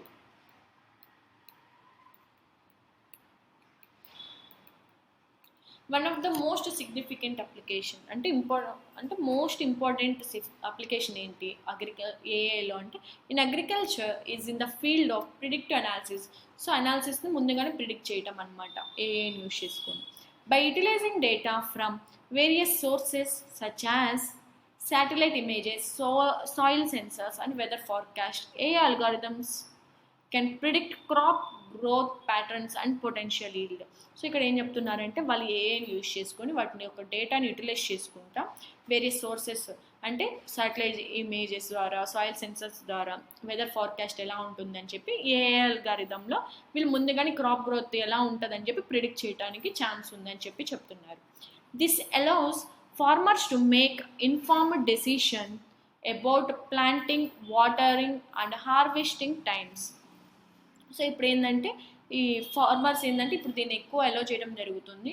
ముందుగానే ఇలాంటి డెసిషన్ని వాళ్ళు ముందుగానే తెలుసుకోవడం వల్ల దానికి తగ్గట్టుగా planting, watering, harvesting times అనేది సెట్ చేసుకుంటున్నారని చెప్తున్నారు. For example, machine learning models can analyze historical weather data and current soil moisture levels to advise farmers on the best times to irrigate, thereby conserving water and increasing crop resilience against drought.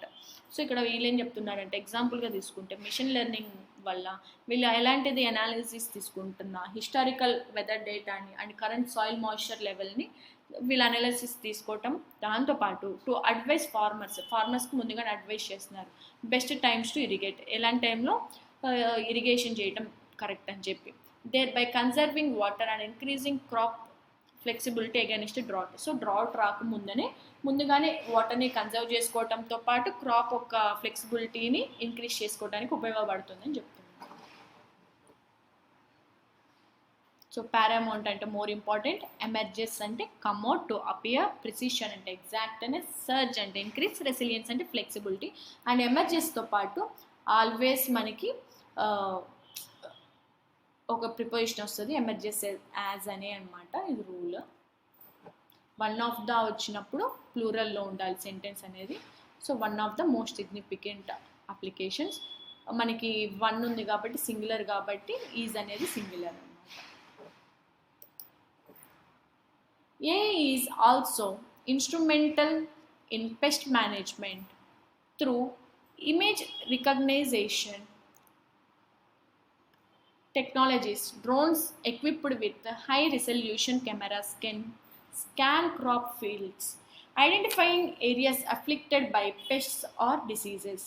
Once detected, these technologies can pinpoint the application of pesticides, significantly reducing the amount of chemicals used. This not only cuts cost of farmers but also minimizes ecological damage and health risks associated with pesticide overuse. AI is also instrumental in pest management. So pest మేనేజ్మెంట్లో ఏఐని ఇన్స్ట్రుమెంట్గా use చేయడం జరుగుతుంది through image recognition technologies. Drone equipped with high resolution cameras can scan crop fields, identifying areas afflicted and trouble అని.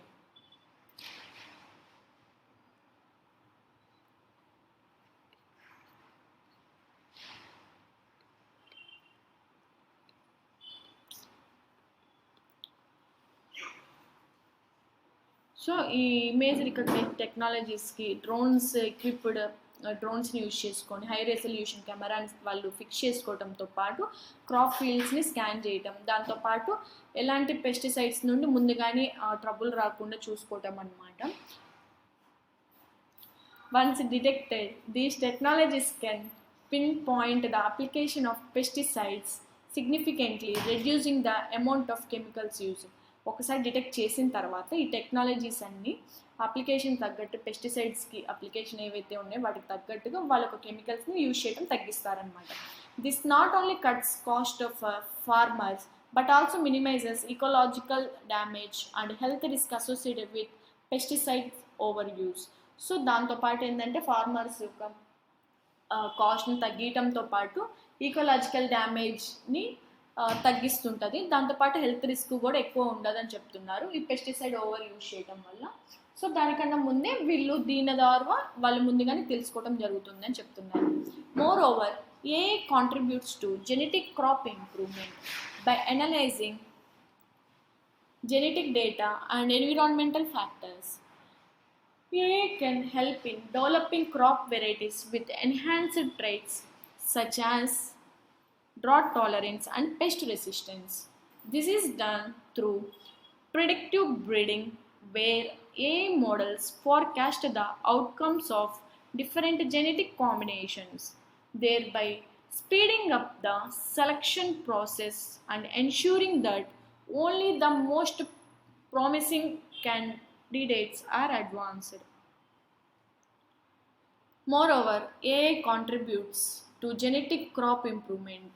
So more over అదే కాకుండా AI దానికి అడిషనల్గా ఏంటంటే ఏఐ కాంట్రిబ్యూట్స్ చేస్తుంది.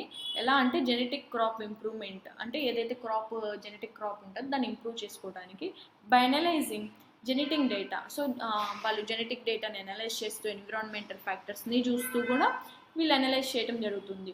AI can help in developing crop varieties. A artificial intelligence crop వెరైటీస్ని develop చేయడానికి కూడా హెల్ప్ చేస్తుంది అంటున్నారు. విత్ ఎన్హాన్స్డ్ ట్రేట్స్, ఎన్హాన్స్డ్ అంటే ఇంక్రీజ్డ్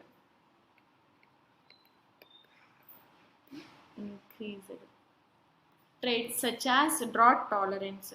టాలరెన్స్ అంటే పేషెన్స్.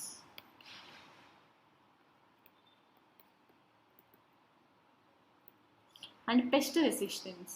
సో ఏంటంటే క్రాప్ వెరైటీస్ తగ్గట్టుగా వాళ్ళు డెవలప్ చేసుకుంటే ఎలాంటి ట్రేట్స్ రాకుండా ముందుగానే జాగ్రత్త పడేయటానికి అని చెప్తున్నారు. This is done through predictive breeding, where AI models forecast the outcomes of different genetic combinations, thereby speeding up the selection process and ensuring that only the most promising candidates are advanced. So ఈ predictive ఏదైతే ఉందో దాని బ్రీడింగ్కి ముందుగానే చేసేస్తూ where AI models forecast.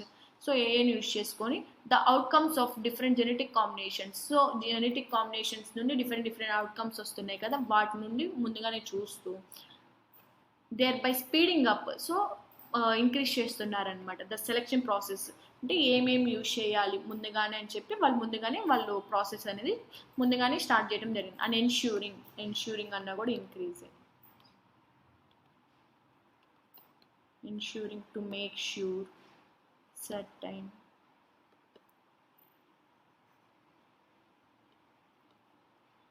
that only the most promising candidates are advanced. So ఎవరైతే ముందుగా ఈ ప్రాసెస్ అంతా స్టార్ట్ చేసుకుని దానికి తగ్గట్టుగా వాళ్ళు ముందుగానే అడ్వాన్స్గా ఉండేదాన్ని అనమాట. Next, despite its potential, the integration of AI into agriculture face challenges. These include high initial investment costs, the need for digital infrastructure, and data privacy concerns. Nevertheless, with continuous advancements and the increasing accessibility of AI technologies, these hurdles are gradually being overcome. The ultimate goal is a fully integrated AI-powered agriculture system that not only boosts productivity but also supports sustainable practices, ensuring food security for future generations. So, despite its potential, the integration of AI into agriculture face challenges.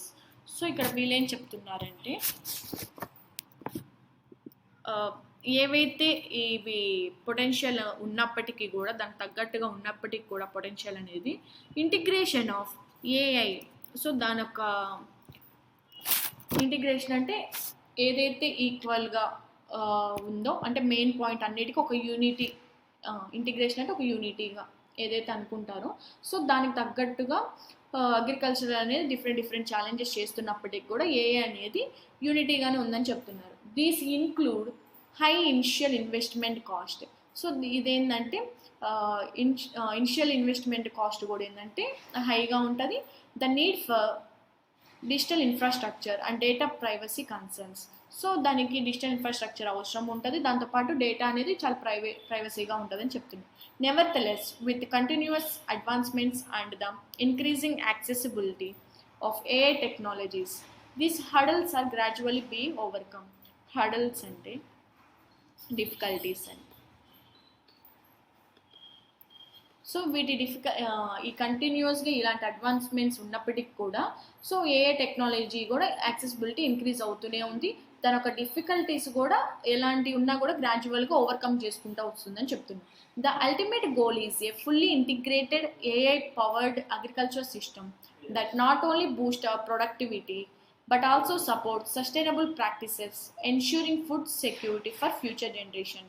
So ఇలాంటి ultimate గోల్ని use చేసుకొని ఏంటి వీళ్ళ main goal అంటే so ఫుల్లీగా integrate అవటంతో పాటు AI టెక్నాలజీని use చేసుకుని agriculture సిస్టంలో ప్రొడక్టివిటీని మాత్రం ఇంక్రీజ్ చేయటం కాదు, ఫర్దర్గా ఈ సస్టైనబుల్ సపోర్ట్ కూడా ఎక్కువ ఉంటుంది అని చెప్పి చెప్తున్నారు. దాంతోపాటు ensuring food security for future generation. So food security future జనరేషన్కి కూడా బాగుంటుంది. ఎన్ష్యూరింగ్ అంటే టు మేక్ ష్యూర్ అనమాట, బాగుంటుంది అని చెప్పి చెప్తున్నారు. Based on the passage, which of the following best describes the role of AI in predictive breeding within the modern agriculture? So ఈ ప్యాసేజ్ని బేస్ చేసుకొని ఈ ప్రిడిక్టివ్ బ్రీడింగ్ ఏదైతే ఉందో ఏఏ రోల్ ఎలా ముందుగానే ఎలా డిస్క్రైబ్ చేస్తుంది అని చెప్పి అడుగుతుంది. ఏఏ analysis real time soil moisture levels to determine optimal irrigation times, conserving water resources. So ఏఏ అనాలిసిస్ ఏదైతే ఉందో సాయిల్ మాయిశ్చర్ని రియల్ టైమ్గా చూపిస్తూ దానికి లెవెల్స్ని ఇరిగేషన్ని కూడా అది పాజిటివ్గా మారుస్తుందని చెప్పి చెప్తున్నారు.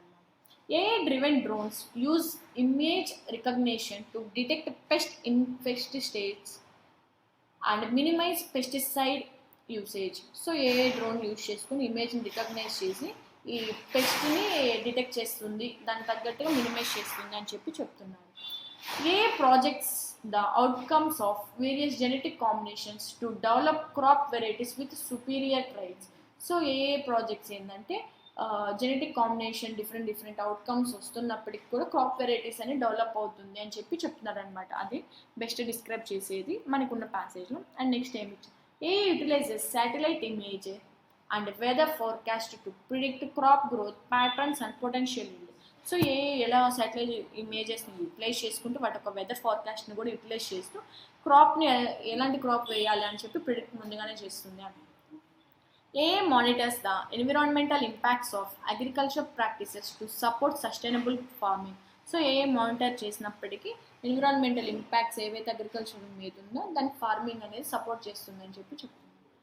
కానీ ఇక్కడ మనకి ఫైనల్గా ఏమన్నాయంటే ప్రిడిక్ట్ ఏం చేస్తుంది అని చెప్పి మనకి ఇవ్వటంలో జెనెటిక్ కాంబినేషన్ డిఫరెంట్ కాంబినేషన్స్ని క్రాప్ని డెవలప్ చేస్తూ దాని నుండి అవుట్కమ్ వచ్చేది అని చెప్పి AI ప్రిడిక్టివ్ బ్రీడింగ్ అని చెప్పి చెప్పినారు. Which of the following statements, if true, would most weaken the argument that AI technologies reduce the environmental impacts of pesticide use? So, మనకి 5 స్టేట్మెంట్స్ ఇవ్వడం జరిగింది. అందులో ఏదైతే AI టెక్నాలజీ యొక్క ఎన్విరాన్మెంటల్ ఇంపాక్ట్స్ని పెస్టిసైడ్స్ని రెడ్యూస్ చేస్తూ ఏది ఆర్గ్యుమెంట్ వీక్ చేస్తుంది అని చెప్పి అడగడం జరిగింది. High resolution cameras on drones are found to have limited battery life, reducing their field scanning efficiency. So high resolution use చేసుకొని కెమెరాకి దానికి తగ్గట్టుగా డ్రోన్స్ మీద బ్యాటరీ లైఫ్ అనేది తక్కువ ఉంటుంది, దానితో పాటు స్కానింగ్ ఎఫిషియన్సీ అనేది ఎక్కువ ఉంటుంది అన్నారు. అసలు ఇది ఎక్కడ మనకి మాట్లాడిందే లేదు. Next, farmers lakh sufficient training to interpret AI generated data leading to inconsistent pest management practices. So అనుకున్నంత సఫిషియంట్ లేదు AI జనరేటెడ్ డేటా మీద, దాంతోపాటు ఆ పెస్ట్ కూడా ఇన్కన్సిస్టెంట్ అంటే కంటిన్యూస్గా లేదు అని చెప్పి చెప్తున్నారు అన్నమాట. The cost of AI driven equipment remains prohibitively high for small scale farmers, limiting wide spread adoption. So ఇప్పుడు ఏం చెప్తున్నారంటే AI డ్రివెన్ ఏదైతే ఉందో ఎక్విప్మెంట్ అనేది స్మాల్ స్కేల్ ఫార్మర్స్కి మాత్రమే ఇది ఎక్కువ యూజ్ అవుతుందని కూడా చెప్తున్నారు. Limiting wide spread adoption. AI algorithms have been shown to misidentify pest infested areas, leading to over application of pesticides. So AI algorithm అనేది ఏం చూపిస్తుందంటే మిస్ఐడెంటిఫై చేస్తుంది పెస్ట్ ఏదైతే ఇన్ఫెక్ట్ అవుతుందో, ఎక్కడైతే ఇన్ఫెక్టెడ్ ఏరియాస్ ఏవైతే ఉందో అది మిస్ఐడెంటిఫై చేస్తుంది, దాంతోపాటు అప్లికేషన్ కూడా లేదు అని చెప్పి చెప్తున్నారన్నమాట. సో D is అది వీకెన్ చేస్తుంది. Soil sensors provide inaccurate readings in certain weather conditions affecting irrigation recommendation. Soil sensors ఏవైతే ఉన్నాయో సో వాటి యొక్క వెదర్ కండిషన్స్ని ఇన్యాక్యురేట్గా ఇస్తుంది అని చెప్పి చెప్తున్నారు. అసలు మనకి ఇది ఎక్కడ సంబంధించింది లేదు, మనకి యూజ్ చేసిన ప్యాసేజ్కి తగ్గట్టు ఇది వీకెన్ చేస్తుంది. D మాత్రమే. D is the option. According to the passage, what might be a potential barrier to the successful implementation of AI in agriculture? So సక్సెస్ఫుల్గా ఇంప్లిమెంట్ చేసేది AI అగ్రికల్చర్లలో ఏంటి అకార్డింగ్ టు ప్యాసేజ్ అని చెప్పి అడగడం జరిగింది. The complexity of machine learning models used for predictive analysis కాదు.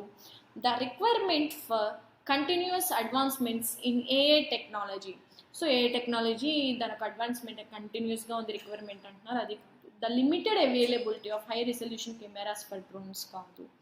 The sustainable substantial upfront cost and the necessity for digital infrastructure. Same sentence మనకి ఇవ్వడం జరిగింది.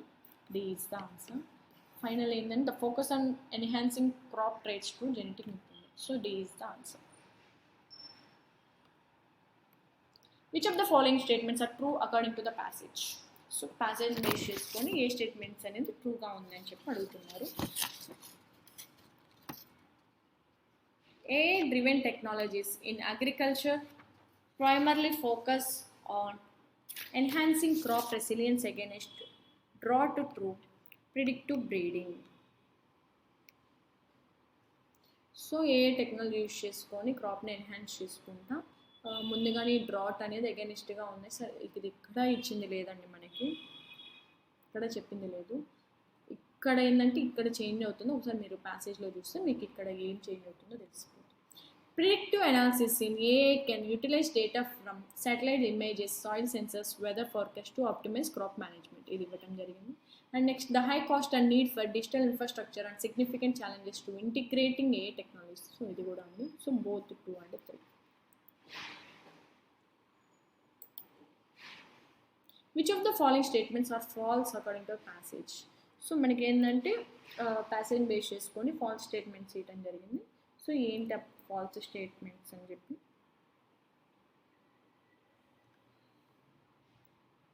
AI algorithm misidentifying pest infected areas have led to increased use of pesticides in agriculture. ఇదే అండి false statement. ఇక్కడ తగ్గిస్తుంది కానీ reduce చేసిద్ది కానీ పెస్టిసైడ్స్ని ఇది ఎక్కడ పెంచదు. And next, genetic data analysis by AI aids in developing crop varieties with traits such as the pest resistance and drought to tolerance. ఇది ఉంది. Next, AI roles in agriculture includes reducing ecological damage and minimizing health risk by controlling pesticide use. So only one is the false statement.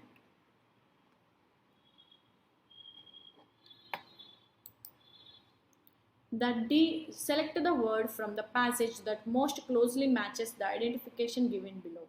The detailed examination of the elements or structure of something.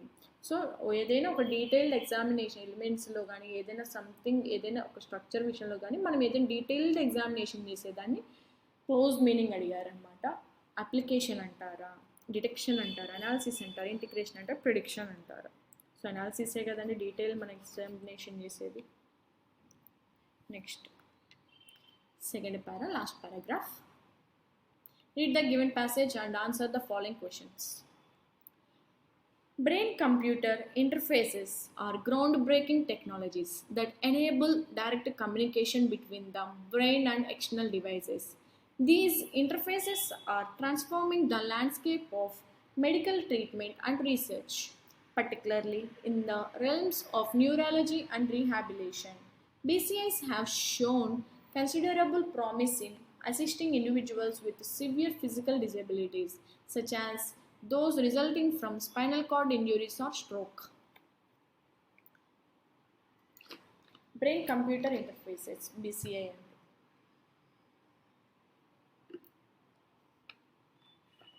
So టెక్నాలజీస్ని అన్నిటిని ground breaking చేస్తూ that enable direct communication.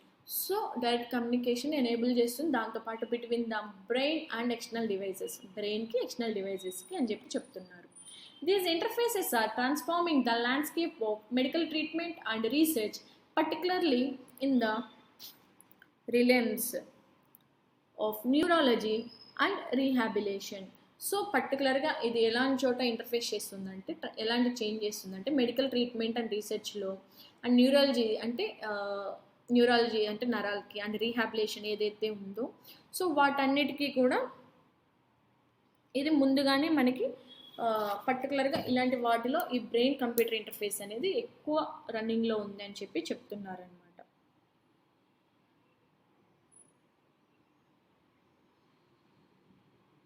Next,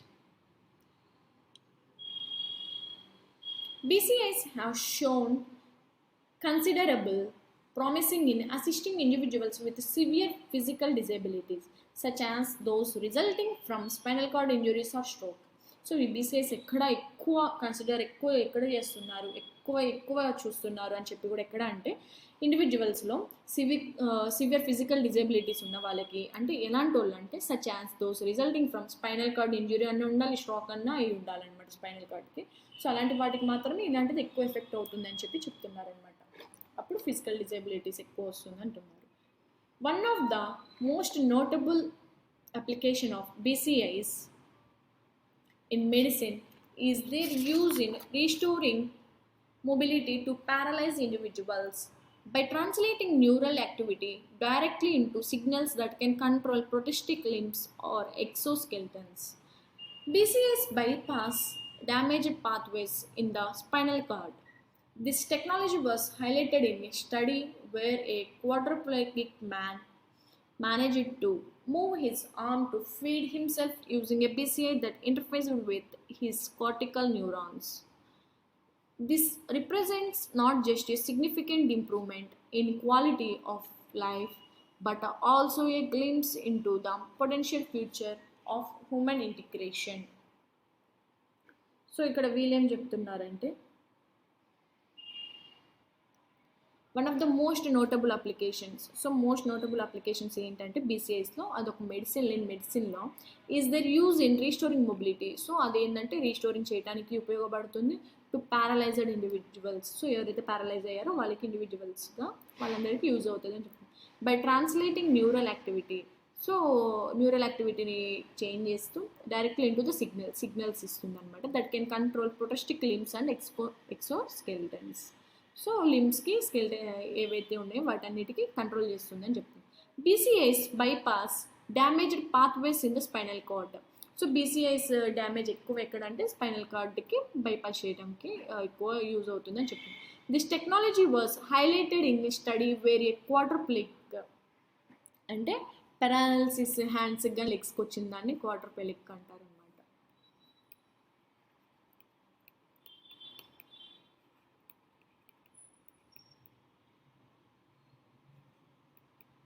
Paralysis in hands and legs. Man managed to move his arm to feed himself using a BCA that interfaced with his cortical neurons. So ఏంటంటే ఆయన కాళ్ళు చేతులు కదిలియటానికి manage చేసుకుంటూ ఆయనకైనా feeding అనమాట, తినిపించుకుంటూ ఉండటం ఆయన చేసుకోవటం అనమాట. This represents not just a significant improvement in quality of life, but also a glimpse into the potential future of human mission integration. So ఇది రిప్రజెంటేషన్ ఏంటంటే అది ఇంప్రూవ్మెంట్, ఆ క్వాలిటీ ఆఫ్ లైఫ్కి ఇంప్రూవ్మెంట్కే కాదు, అది ఒక గ్లింప్స్ కూడా అని చెప్పి చెప్తున్నారనమాట.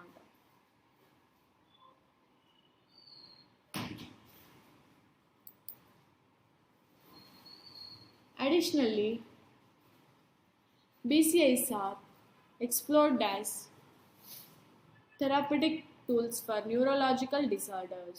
For instance, in Parkinson's disease, BCIs have been used to refine deep brain stimulation therapies.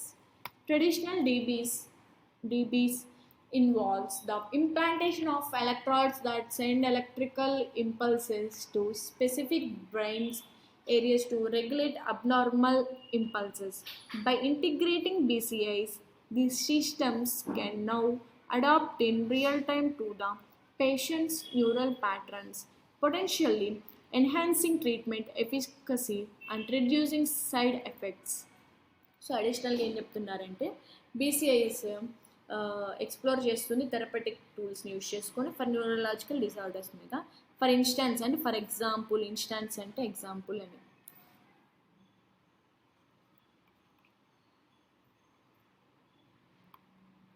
In Parkinson's డిసీజ్ని చూస్తే BCIs have been used to refine deep brain stimulation therapies. So ఎగ్జాంపుల్గా మనము పార్కిన్సన్ డిసీజ్ చూస్తే BCI కూడా అక్కడ కూడా use చేయడం జరిగింది. దేనికంటే డీప్ బ్రెయిన్ స్టిమ్యులేషన్ థెరపీస్ కోసం అని చెప్పి చెప్తున్నారు.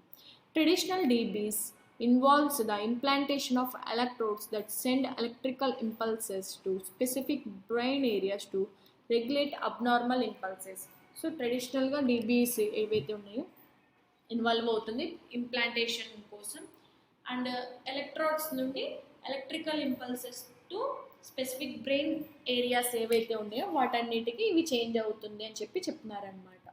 By integrating BCIs, these systems can now adapt in real time to the patient's neural patterns, potentially enhancing treatment efficacy and reducing side effects. So ఇక్కడ ఏం చెప్తున్నారంటే ఈ సిస్టమ్స్ ఏవైతే ఉన్నాయో అవి రియల్ టైంని అడాప్ట్ చేసుకోవడంతో పాటు పేషెంట్స్కి న్యూరల్ ప్యాటర్న్స్కి అడాప్ట్ చేయడం జరుగుతుంది, అంటే ఆ సిస్టమ్ యూజ్ చేయడం జరుగుతుంది. పొటెన్షియల్లీ ఎన్హాన్సింగ్ అంటే ఇంక్రీజింగ్ అని,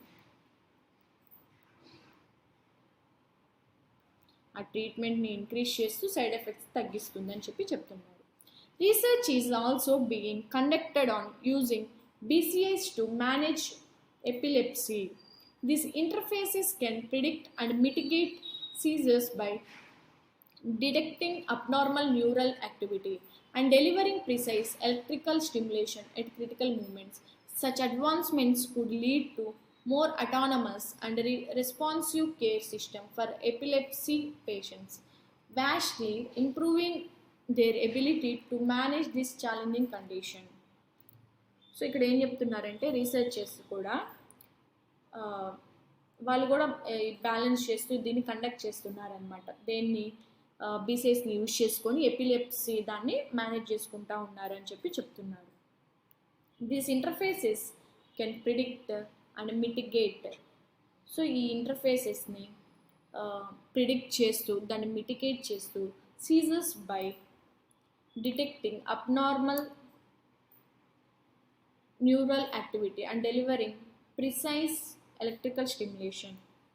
Mitigate ante reduce ani,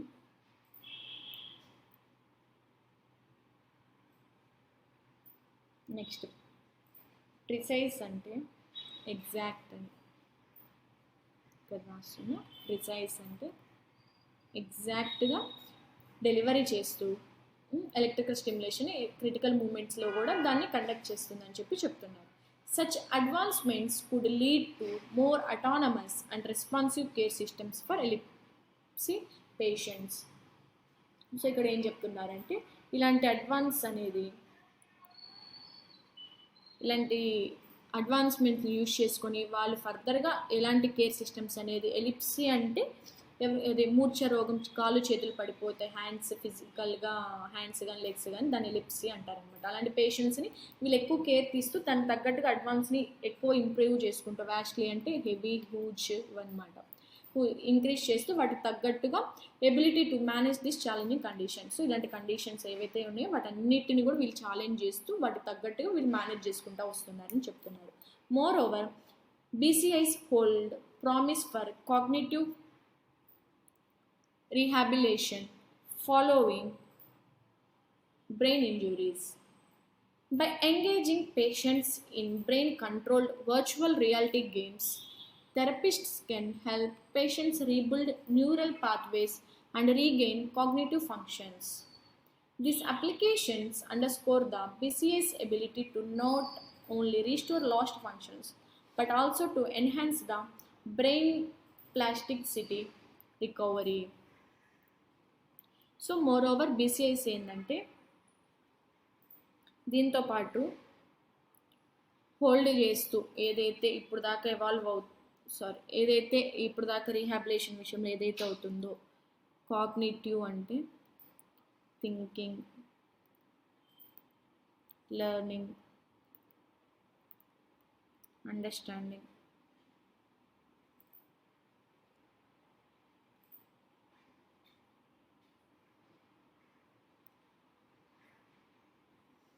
so ఈ బీసీఐస్ని ముందుగానే వాళ్ళు హోల్డ్ చేస్తూ దాంతోపాటు ఏంటంటే వాళ్ళ రీహాబిలేషన్ సెంటర్లో వాళ్ళకి డిఫరెంట్ అన్ని వాళ్ళని అర్థం చేసుకుని డిఫరెంట్గా వాళ్ళ బ్రెయిన్ ఇంజురీస్ ఏవైతేనే వాటిని ఫాలో అవుతూ ఉన్నారని చెప్పి చెప్తున్నారు.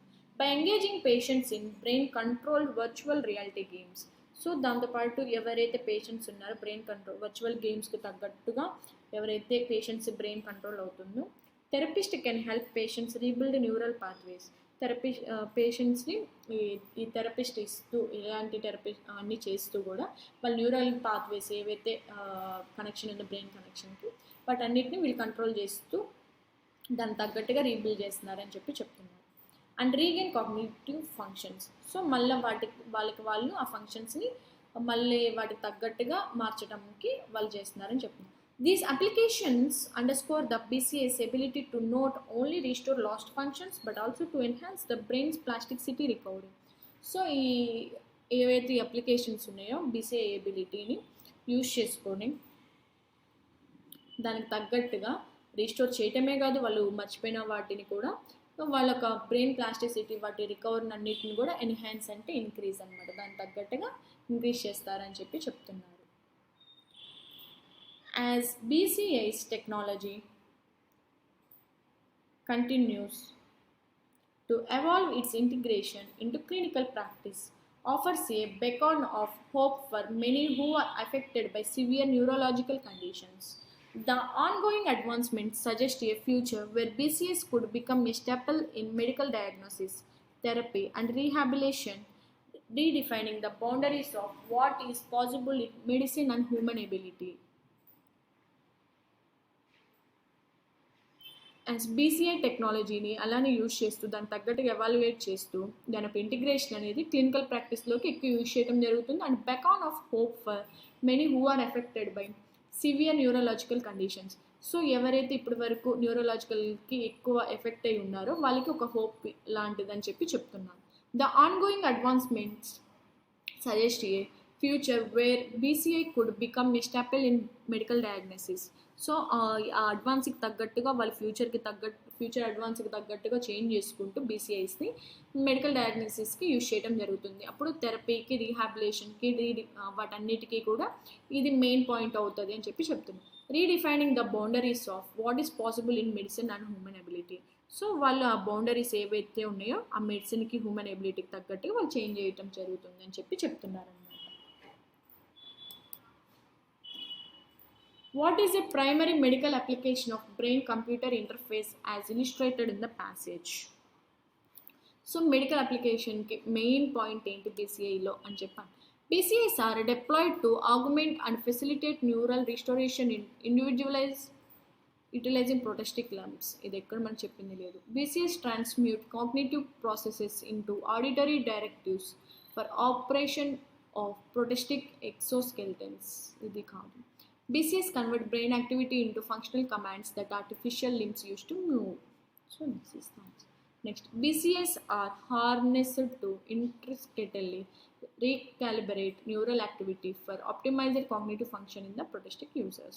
BCIs are engaged to continuously monitor and modulate the emotional states via protestic link. ఇది కూడా ఎక్కడ ఇచ్చింది లేదు. So C is the option.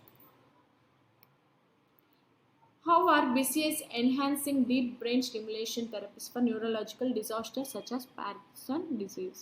So ఏంటి అని చెప్పాను.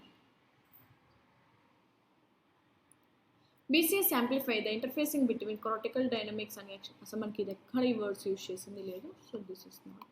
BCIs enable the immediate adjustment of implanted electrodes based on the patient's changing brain patterns. This is the answer. Next, BCIs advocate for the utilization of electrodes in real-time adjustments employing non-invasive. ఇది కాదు. BCIs irreversibly alter neural pathways, obviating the need for ongoing real-time adjustments. ఇది కాదు. BCIs promise a definitive remedy. Next. So B is the answer. What can be inferred about the advancements in BCI technology for epilepsy management? So ఈ epilepsy డిసీజ్కి so BCI technology ఎలా advancements ఎలా manage చేసుకుంటుంది అడగటం జరిగింది. BCIs are on the brink of obviating seizure of. ఇది ఎక్కడ ఇవ్వలేదు. BCIs advancements are poised to render epilepsy management autonomous, obviating the need for active medical oversight కాదు. BCIs are predominantly oriented towards not enhancing the accuracy of proactive diagnostic practices in epilepsy treatment. BCIs technology progression could engender more adaptive care systems, markedly enhancing patient oversight. BCIs aspire to supplant current therapies with predictive neural pattern recognition system bypassing traditional interventions. So D is the answer.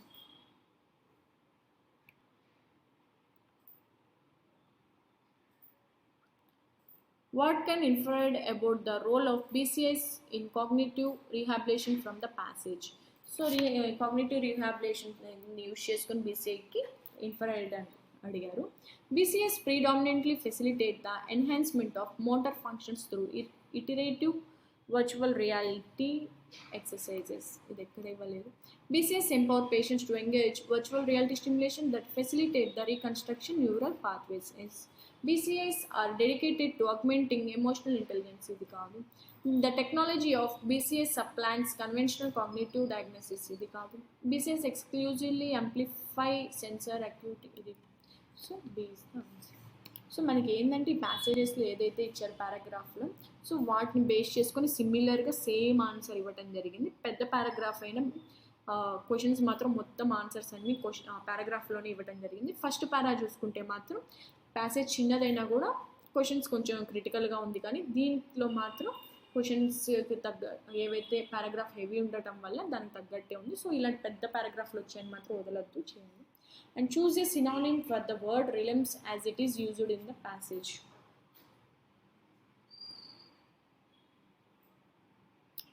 Realms అంటే same meaning అడగటం జరిగింది. So ఏదైనా పర్టికులర్గా ఒక ఏరియాలో కానీ specialise అయి ఉంటే దాన్ని రిలయన్స్ అంటారు. ఏదైనా పర్టికులర్ ఏరియాలో పర్టికులర్ సెక్టార్ కానీ ఏదైనా ఏరియాస్ ఆర్ సెక్టార్స్లో especially within the specialized fields దానికి రిలయన్స్ అంటారు. దీనికి తగ్గట్టు సినోనిమ్ సిమిలర్ మీనింగ్ అడగటం జరిగింది. ప్రొవియన్సెస్ అంటే సేమ్ మీనింగ్, ప్రొవియన్సెస్ అన్న రిలయన్స్ అన్న ఒకటి. అన్టెండెడ్ అంటే నాట్ కేర్డ్ అని. డెస్టిట్యూట్ అంటే ఎక్స్ట్రీమ్లీ పూర్. ఎక్స్ట్రీమిటీస్ అంటే అవుటర్ మోస్ట్. స్టిపులేషన్స్ అంటే డిఫరెంట్ కండిషన్స్, ఏదైనా ఒక అగ్రిమెంట్ని డిమాండ్ చేస్తూ.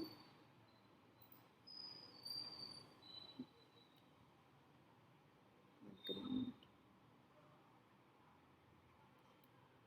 So A is the answer. Which of the following fits appropriately in the given blank? So blank ఇవ్వడం జరిగింది. సో ఏది సూటబుల్? ముందు మీనింగ్స్ చూసుకుందాం. రూడ్రిమెంటరీ అంటే సింపుల్గా ఉండేదాన్ని రూడ్రిమెంటరీ అంటారు. పర్ప్లెక్సింగ్ అంటే కాజింగ్ కన్ఫ్యూజన్. కాన్ఫౌండింగ్ అంటే సర్ప్రైజ్. డిమీనింగ్ అంటే కాజింగ్